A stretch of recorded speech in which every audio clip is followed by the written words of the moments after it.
Trudeau could have and should have fought Khadr in court.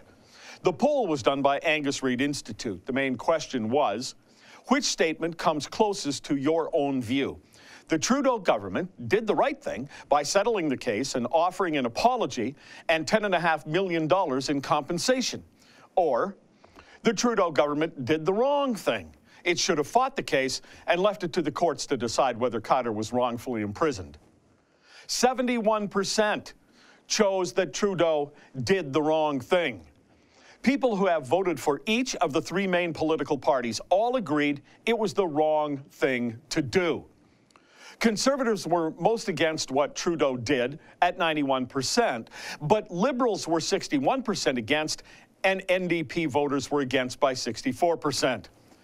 Now, a person might be tempted to think that the Conservatives and the NDP were just playing politics by taking the opportunity to slam Trudeau, but the vast majority of Liberals stated he was wrong.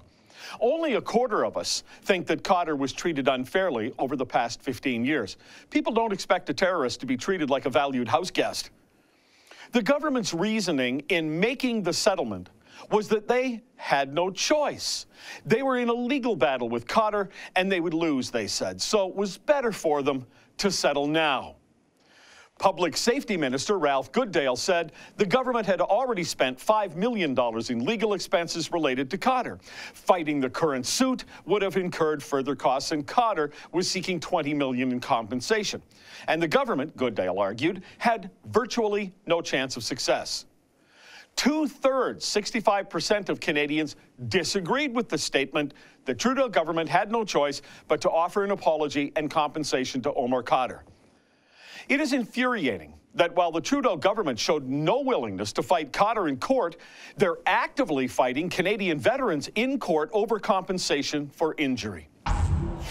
That's an excerpt from my daily TV show, The Ezra Levant Show. Normally it's behind a paywall, but I thought you'd like this video, so we put it on YouTube. If you want to subscribe to watch the daily show every day, including always 2 interviews a day, and I read my hate mail, just click on this screen and become a premium member.